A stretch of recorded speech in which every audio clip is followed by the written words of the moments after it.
where we interview interesting people doing interesting things, where you can expand your connections, your community. Kindness is cool and smiles are free. And let's get this party started. And it's a great day, and welcome to the Pirate Broadcast. We have another amazing individual here that we're going to be talking about making connections, helping in the world, adding value, and making sure that people have something that they need when they need it. Angel, welcome to the Pirate Broadcast. Thank you. Thank you very much, Russ. It's a pleasure and an honor to be here. And obviously, thank you, everybody who's watching us today. You know, whether you're watching today, right now, or in the future, I think this brings a lot of value to a larger audience. And the thing that we're in right now, and we were talking before the show, Angel, is we're in a transformational age. And right now, a lot of things are happening, a lot of chaos and noise and things like that.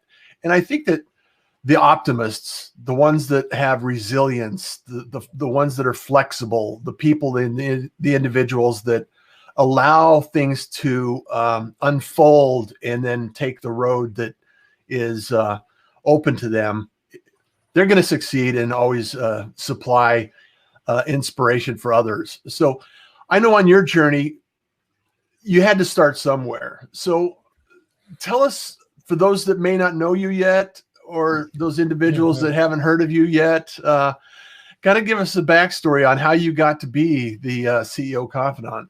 Thank you. Yeah, I would say that probably the starting point was being in, low middle class family in Spain. I was born close to Barcelona, and I think that the big decision that my parents made was, number one, to put me to French lessons, to French language classes in my formal education system, and also to put me to English language lessons outside at the same time. So I was learning French and English at the same time. Wow. And I think that was probably the reason why I eventually have been doing what I have done, which is, really fast forward, like helping so many, more than 1,500 companies and their CEOs in more than 33 countries. I have always felt that my roots were everywhere. So I always felt comfortable living everywhere. Mm-hmm. I've lived in 8 different countries, although I've done business in more than 30 countries. But I always felt like everywhere was my home. And I could really thrive everywhere, regardless. I could thrive anywhere. I think that as much as obviously I have my preferred places in the world, right? But I could really live for some time anywhere, or I could be a real nomad. Having a family makes things a little bit complicated, but sure. But still, and I think that was the journey. I mean, when I was, I think it was in 7th grade, 8th grade, it was my first ever trip abroad. It was a summer in Scarborough, the famous Scarborough in the UK. Yeah. Where I moved, when I went from having to translate, when you learn a language, that is, you translate everything in your head, going from translating it into, language automation. You didn't have, I could speak English without thinking about it, just saying it, just expressing the concept, whatever that was. And that was the beginning. Eventually, when I was in college, I was part of an international organization that allowed me to enjoy several scholarships in several countries. And then my first job was actually working for the rector, which would be here, the president of the university, my own college, helping them in the rector's office as an international officer, going all over Europe and the Americas, negotiating contracts and establishing partnerships. And it's pretty much what I have been doing throughout the rest of my life. It's like doing business development. And you said something which actually you're very right, which is adding value. I think that I've been adding value consistently to many different companies and organizations. And that has given me the chance to become eventually the CEO Confidant, right? Yeah, that's amazing that the first job you had allowed you to become who you are today. You know, Absolutely. a lot of us have multiple careers. We have these test careers, I call them. You know, something that's like, okay, I have an opportunity to do this, so I go do this, and then the next thing you know, it's like, that's not what I want to do.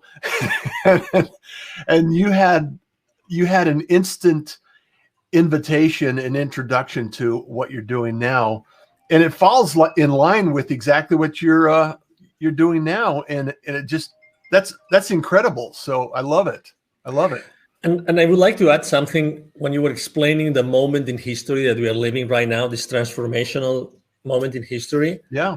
I would like to add an additional adjective to the ones that you mentioned, because I think it's very important. And we all have been the last 14 months kind of trying to figure out what's going on, right? What to do with our lives, blah, blah, blah. Creator. I think that right now it's the time of the creators. It's the time of the proactives. It's the time of those that want to take the lead in the world, and those that are willing to take the lead in the world, regardless of where they are today. I think it's going to be the ones that are going to be leading the world in the future. Yeah. There are so many opportunities out there. Like we were talking about before the show, is there's so many opportunities out there for business owners and, like you said, creators. My mantra is I wake up with gratitude, Angel. I create something every day. I work to help somebody every day.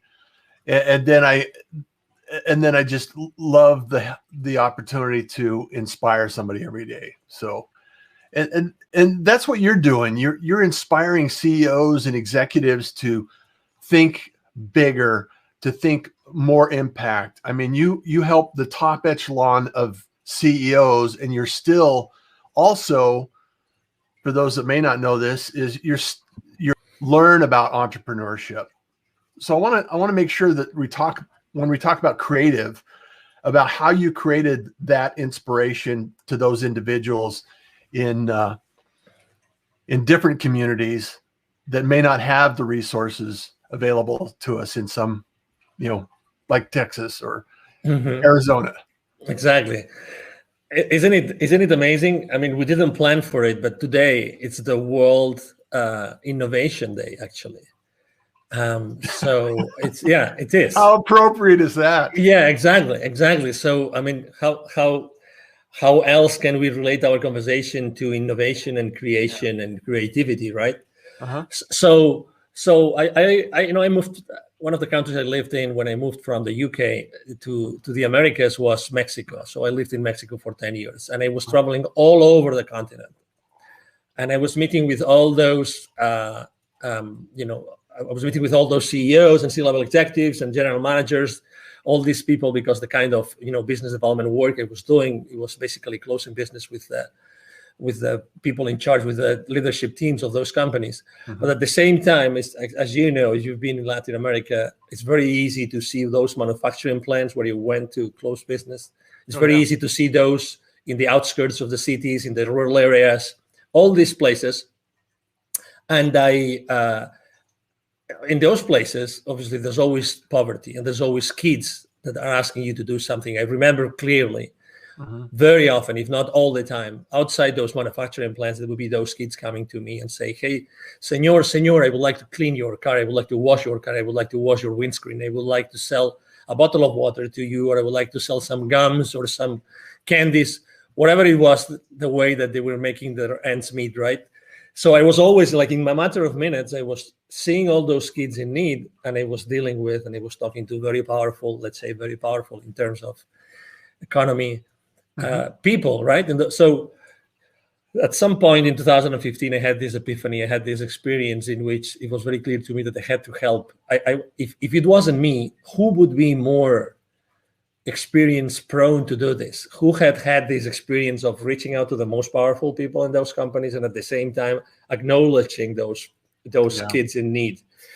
So it was and I reached out to a business partner and friend of mine, and then we brought his father in, and we started what today is Wisdom for Kids, and it's basically it's an international, charity, international non-profit organization. And what we do is we help underprivileged kids in Latin America become entrepreneurs using their local resources.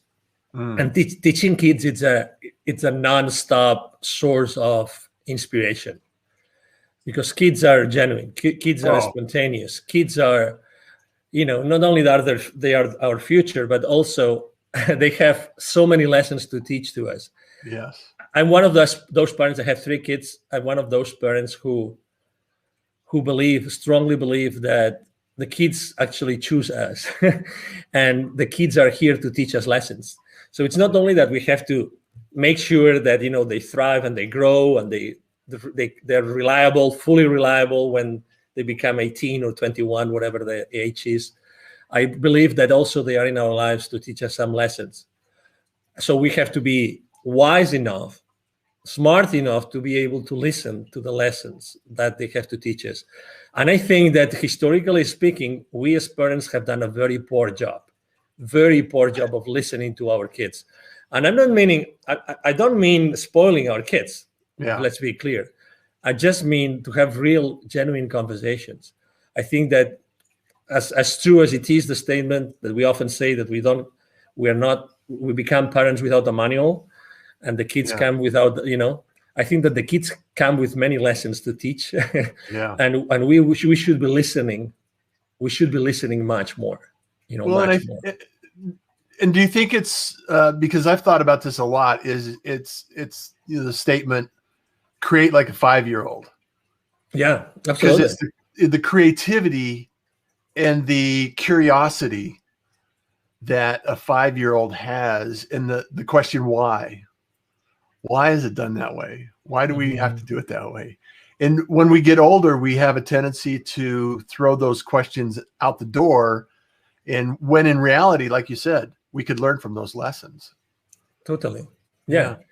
There's many questions, and there's many things that, and I still to this day, when we go to, not this past year, because unfortunately there were so many traveling restrictions, we couldn't go, but even the local volunteers we have in several places in Mexico, to give you an example, I mean, they have not been able to see the kids. We have not been able to really be in touch with them, and that's obviously very, very unfortunate. But when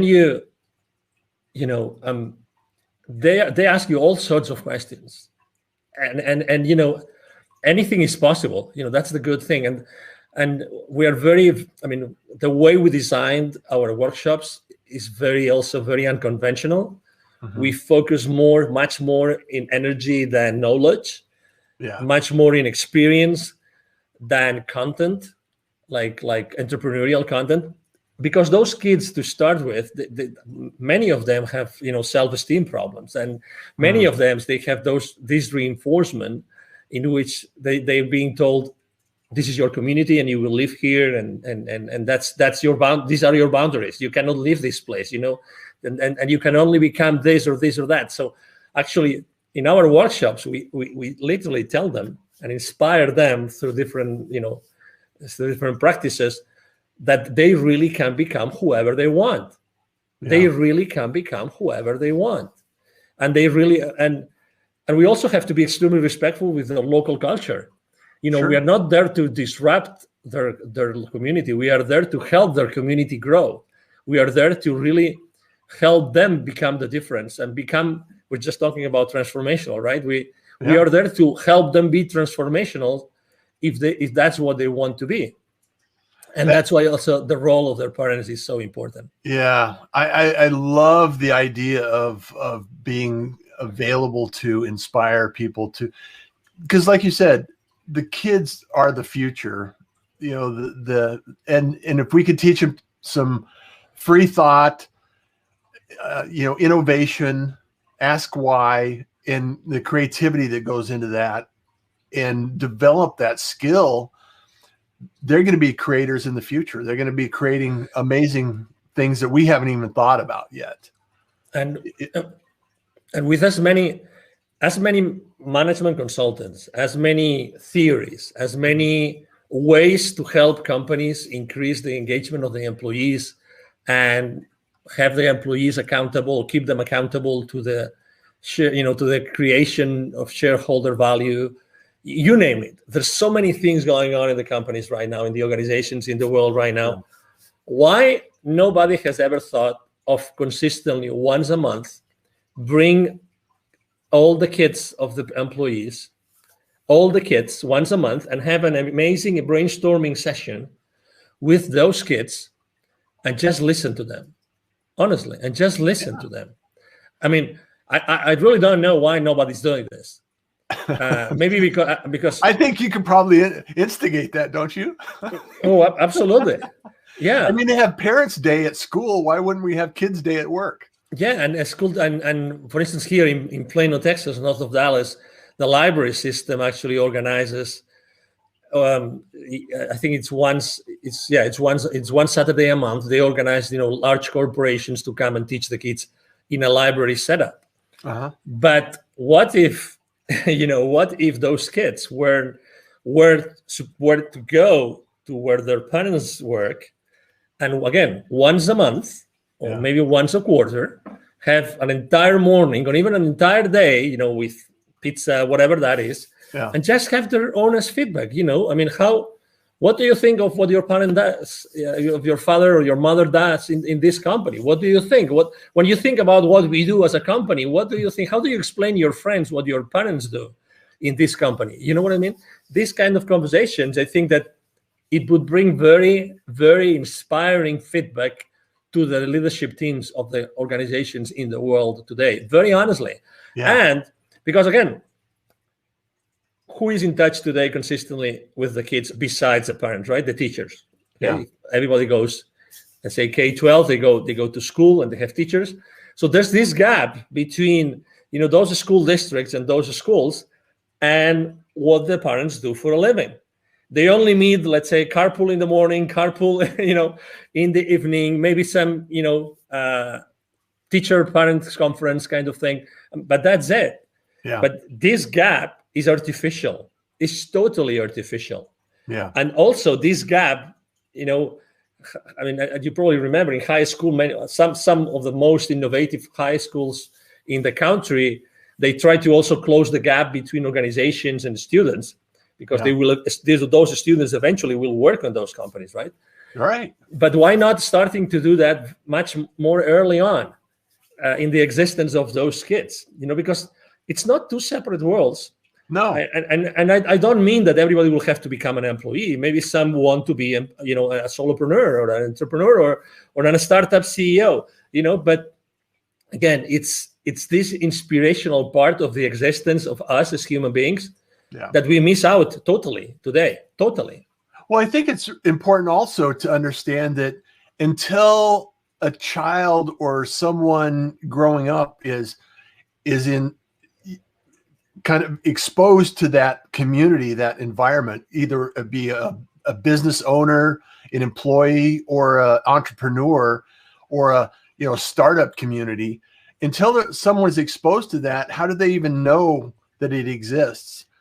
How do they even understand that it's an opportunity that they could actually do, that could they be involved in, they could help and contribute, and it's really one of those things that we oftentimes fall into, or just through chance find a career. And a lot of people, some of the children or some of the kids are growing up through high school and in college, they know exactly what they want to do. I'm going to be this, I'm going to do this, I'm going to be there. And it's very rare that takes place in my experience. And it happens through a number of different jobs. You have your startup jobs, you have your kind of exposure to employees, and you understand that, okay, I'm either going to take an employee role, or I'm going to take an entrepreneur role, or I'm going to do something. And if we could expose kids to that environment early on, imagine the power that they could have growing up and knowing that information in advance, so they could choose what they do with their life. Mm-hmm. Yeah, absolutely. And also, there's also some experiences of trying to bring parents to schools and teach them or share with the kids, but still, this gap, I think that it should be closed for the good of the society in general. And we're talking about, the future, and we're talking about we being transformational leaders today and what transformation means, right? So I think that's one of the things that we have to really thoroughly think about, that, there are those gaps in the development of our world, in the development of our society, and those gaps can easily be closed with just the intention. Just the intention of wanting to do it. And we really don't have the intention. And again, every school system, every state has their own rules, blah, blah, blah. But still, what's the most important thing here? The most important thing here is to make progress as a civilization, to make progress. Everybody wants to have their communities thrive, and everybody wants to have safe communities. And so maybe ultimately we all want the same thing, right? Yeah, we all want, and we all help each other. When someone is in need in the community, we all help each other. We all try to do as much as we can. So that's why I think that the responses are not like outside of us, but the responses of many of those questions, Russ, are inside of us. Yeah. Eventually, I remember, let me tell you, the winter storm that we had here in Texas in February, right? Yeah. So, which was insane. It was crazy. Yes. Was it like -5? And I remember sleeping in our master bedroom at 35 degrees that night. Oh. Because there was no power. And we live in a nice neighborhood, so I cannot believe what has happened in other neighborhoods. Yeah. But so many neighbors like coming together and trying to help each other and do this and do that. That week was difficult, was really scary, but at the same time, there was so much good coming out of the communities and helping each other and bringing food and bringing water and sharing what we had with others, and so many things. There were so many gestures. And again, trying to divide us is the wrong path to go, because as humans, that's not what we want to do. As humans, we all want to really help each other. That's who we are. And nobody can change this. We really want to help each other, and we understand each other. And again, going back to the kids, that's why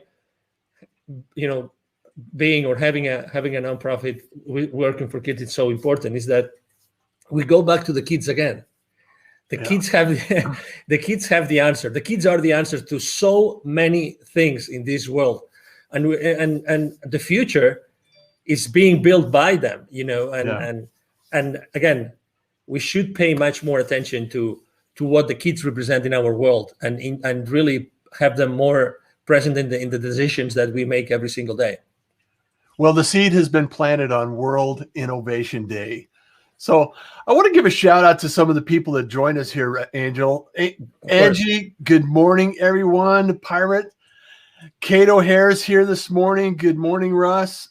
Hi, Jeffrey Kate. Berger says, good morning, Pirates, from Western New York, where it's snowing. It's still snowing in Western New York. Look at that. Glad to join you this morning. It's cold in Texas too. Yeah. It's cold in Texas today too. I don't know about Arizona, but here in Dallas, it's cold today. Oh, man. Jeffrey, snow in Michigan, left Florida last week. So agree with you, Angel. Game changers, change before change is required. We need to be creators to make a difference. Love your nuggets. Thank you so much, Jeffrey, for being here. Kate O'Hare, I'm in Cape Coral, Florida, taking care of my mom's estate. Get back to Florida. Thanks, it's high. Sheila Chamberlain joining us in. Hello. Hello. Kate says, I agree with Angel. It's our creator. It could be that we have the pandemic to remind us to come back to our roots. Absolutely. Go ahead. No. I was just gonna say. I love to interact with the audience, but oh my God. Let's say. I don't know if you have kids, Russ, but probably a lot of people have kids. So if you have a kid who is a rebel, right? If you have a kid, every single kid is different. I have three children. Every single one of them is different, right? So. Yep. What do we do? Do we kick them out? What do we really do? Yeah. Is there anything that we don't do for our kids? Is there anything that we don't consider? Is there any option that in order to help our kids we don't consider? Of course not, because they are blood of our blood. Yeah. They're ourselves, right? So it's the same with the rest of the world. I really believe that it makes no difference to deal with our kids or someone else's kids or anybody else that we work with and that we interact with. There's really no big difference. Yeah. Well, and if we don't offer the opportunity to plant those seeds and nurture that idea and that concept, somebody else will. And it's not always a good option. Yeah. And at-risk kids are out there, and we need to do everything we can to help them find a positive outcome in their life and a journey that they can follow and appreciate and help others as well. And I think planting that seed is really so. I love the idea. I love the idea of bringing in there and influencing individuals that are growing up. And so in your CEO community, how would you go about thinking of this kind of concept and planting that seed? Yeah, that's a great question. And sometimes people ask me, what kind of clients do you work with? I mean, is there a particular industry, is there a particular vertical? I always say the same thing. I work with, with business leaders who really want to change, who really want to leave a legacy, and who really want to make the world a better place. Okay. So it's in alignment with the idea that we just talked about. Exactly. Yeah. So I don't want to attract people that I don't resonate with. Yeah. So that's why I've worked with, so many different, markets and verticals and industries and countries. And I think that when you travel consistently internationally, you realize that, your very tight ideas, like small ideas, they become obsolete immediately because you realize that you have to open to possibilities continuously, and you have to be flexible enough to adapt to ways of thinking and of behaving that you never saw before, right? And they're not good or bad; they're just part of their local culture, and you have to consistently adapt to that, right? So I think that's why when I was thinking of my brand 5-6 years ago, I put Confidant, because when you become trustworthy with the, to someone with their business, eventually, if they perceive the value, you eventually have many other conversations that go beyond the business themselves. I know that obviously the main purpose of a business is to generate shareholder value. Right. It's very clear that that's the case, to create shareholder value for this, for the shareholders, for the people that put the risk and put the money to start with, and they keep on doing it every single day. But there's still a higher purpose. There's still a higher purpose. And I believe that companies really, if they want to, they can really work with these principles, and they can really incorporate more of those principles as an organization, not only with the business leaders. Yeah. I truly believe that it's an amazing opportunity for us to make changes, drastic changes. And a lot of people through the last 14 months, like you mentioned, have kind of set back, identified some of the things that they may not need to do on the future. Business is going to change, lives are going to change. And for you and I in conversation, sometimes this is a better outcome than we could ever imagine. And because a lot of times trauma is what makes the change. It causes and forces us to think about things that we hadn't thought of before. So I really want to thank you, Angel, for being here, sharing these ideas. I think we could go on for a few hours and talk about these ideas. You bet. Because there's so many people that need your help and need your service and need your support. And if you're not connected with Angel, reach out, tell him you're a pirate, make sure that the connection and the conversations take place. Where do you like people to reach out to you, Angel? Thank you. Yes, it's my email address. It's my direct email address. Either my team or myself respond to all the messages. It's very easy.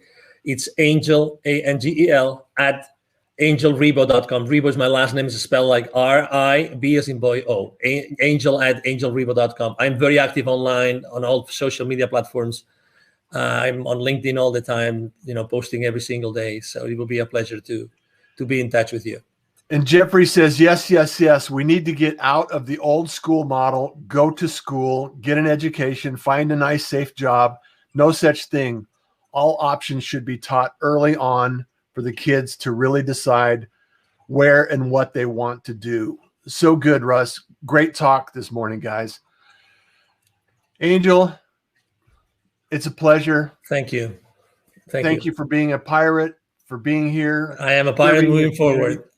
I love this. And as always, everyone, make those connections, start those conversations. We're so close that we can't even sometimes see the differences. And through those conversations, we always know that kindness is cool. And smiles are free. So thank you, Angel. Thank you. Don't go away. We'll be right back. Bye. Thank you for joining the Pirate Broadcast. If you found this content valuable, please like, comment, and share it across your social media channels. I would love the opportunity to help others grow in their business. The Pirate Syndicate is a platform where you show up, we produce the show. It's that easy. If you want to be seen, be heard, and be talked about,